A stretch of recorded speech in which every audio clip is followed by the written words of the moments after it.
بھی کہا تھا کہ جب تک ہم اپنے وجود سے ان ہستیوں کو محسوس نہیں کریں گے ہم کمال پر نہیں پہنچ سکتے. یہ وہ ہستیاں ہیں کہ جنہوں نے حضرت ابو طالب علیہ السلام نے رسول خدا کی اس سخت دور میں کہ جہاں پر رسول خدا کے اوپر کچرے پھینکے جا رہے ہیں، وہاں پر میرے اوپر کچرا پھینکا جا رہا ہے. کبھی ہوا کہ کبھی کسی نے میرے اوپر کچرا پھینک دیا ہو؟ رسول خدا کہ جس پر حضرت جبرائیل غار حرا میں آ رہے ہیں، اس شخص کے اوپر لوگ کچرے پھینک رہے ہیں، مگر پھر بھی وہ کیا کر رہا ہے؟ کہہ رہا ہے درگزر کر دو، معاف کر دو. اس وقت ایک شخص حمایت کر رہا ہے.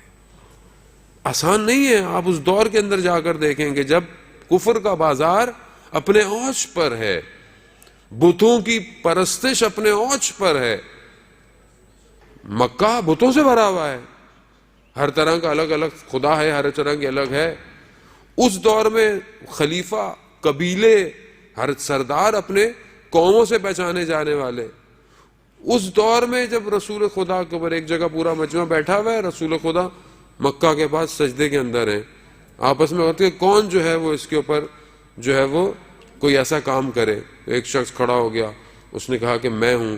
جا کر اس نے جانور کا جو شکم کا فضلہ ہوتا ہے جا کر رسول خدا کے اوپر، رسول خدا اٹھے ہیں اور اٹھ کر انہوں نے گئے اپنے چچا کے پاس، اور چچا کو جا کے انہوں نے کیا کہا کہ چچا میں کون ہوں،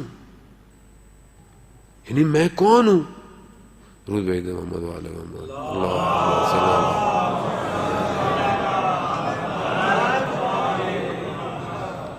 میں کون ہوں.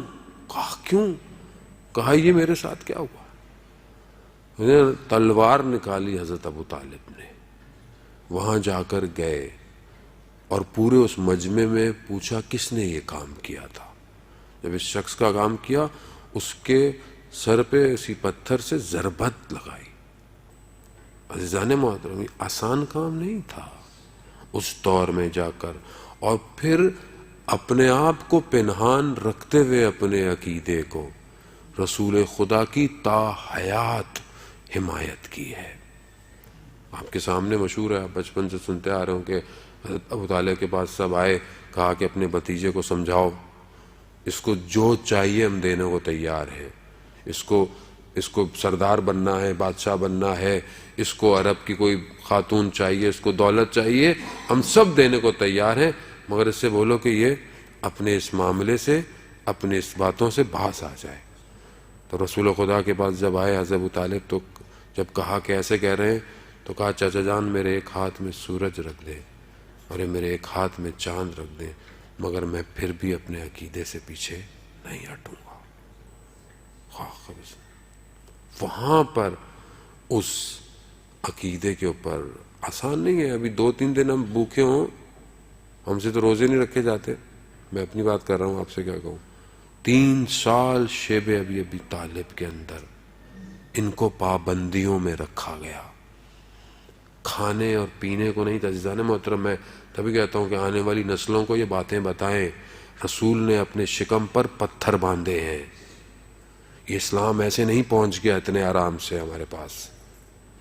ہم نے تو انگلی پہ سوئی بھی نہیں چبوائی آج تک اسلام کی خاطر. ذرا سی کوئی کام اگر ہمیں دین کی وجہ سے مشکل پڑ جاتی ہے تو ہماری چیخیں نکل آتی ہیں کہ یہ کیا ہو گیا مولانا صاحب، یہ کیا ہو گیا زندگی میں، وہ کیا ہو گیا. رسول محبوب پروردگار ہے. کنتو کنزن مخفین، حدیث قدسی ہے کہ میں چھپا ہوا خزانہ تھا، میں نے چاہا پہچانا جاؤں، میں نے رسول خدا کو خلق کیا، اس کے نور کو. وہ رسول شکم پر پتھر باندھ کر شیب ابی ابن طالب کے اندر اپنے آپ کو بچا رہا ہے. ہم نے کیا سختیاں جھیلی ہیں. ہمارے زندگی میں ذرا سا امتحان آ جائے ہم سے برداشت نہیں ہوتا، ہماری چیخیں نکل جاتی ہیں، ہم کفر پہ آ جاتے ہیں. ایسی ہستی کہ جس نے اس وقت رسول کو بچایا ہو. عزیزان محترم، آج اس ہستی سے متصل اور توسل کرنے کی رات ہے، کیونکہ اس دور کے اندر حضرت ابو طالب نے اپنے ہر طریقے سے اسلام کی نصرت کی، اور پھر اسی کے فرزند نے ہر دور کے اندر اسلام کی نصرت کی۔ یہ ایسے نہیں تھا کہ وہاں چھپ کر وہ اسلام کی حمایت کرتے رہے، اور یہاں علی کی تلوار نے معاشرے اور میدان میں کھڑے ہو کر اسلام کی نصرت کی ہے، اور اس کے بعد علی کی اولاد نے ہر دور میں اپنے آپ کو قربان کر دیا، مگر اسلام کے پرچم کو نیچے نہیں ہونے دیا۔ اللہ صلی آج روز شہادت تھا، کل شب شہادت تھی، ہمیں توفیق ہوئی آج روز شہادت تھا امام موسیٰ کاظم علیہ السلام کا۔ اللہم صلی علی محمد وعلی محمد۔ امام آپ کیا سمجھتے ہیں جو امام نے 14 سال سختیاں برداشت کی؟ یہ سختیاں کیوں تھی اتنی برداشت؟ کیونکہ امام فرماتے ہیں کہ یہ جو اپنے آپ کو کہتا ہے کہ علی کا شیعہ ہے، ہم ان کو دیکھ رہے ہیں کہ کئی عرصے سے بیٹھے ہوئے ہیں اور اپنی زبانوں سے صرف اپنے آپ کو علی کا شیعہ کہتے ہیں۔ علی کا شیعہ وہ ہے کہ جو اپنے قول اور کردار میں ایک جیسا ہو۔ یہ امام فرما رہے ہیں، یہ امام نے فرمایا کہ وہ ہمارا ماننے والا وہ ہے کہ جس کا آج اس کے کل سے بہتر ہو۔ وہ میرا کتنا آج کل سے بہتر ہے؟ کتنا میں نے محاسبہ کیا ہے؟ کتنا میں محاسبہ کر رہا ہوں؟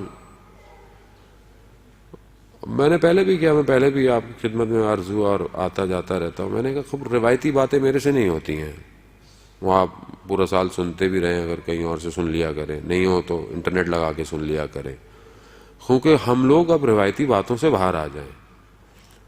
ہمارے ہی شیعوں کے اعمال کی وجہ سے 14 سال ایک امام زندان میں رہا ہے۔ اس میں تعارف اور تکلیف کی بات نہیں ہے عزیزان محترم، اس میں ہمارے عمل کی وجہ سے، شیعہ کے عمل کی وجہ سے 14 سال امام زندان میں رہا۔ کہاں تھے شیعہ؟ 3 دن جنازہ بغداد کے پل پر رکھا رہا، کہاں تھے؟ آج 1100 سال سے حسین کا بیٹا غیبت کے پردے میں ہے، کس کی وجہ سے؟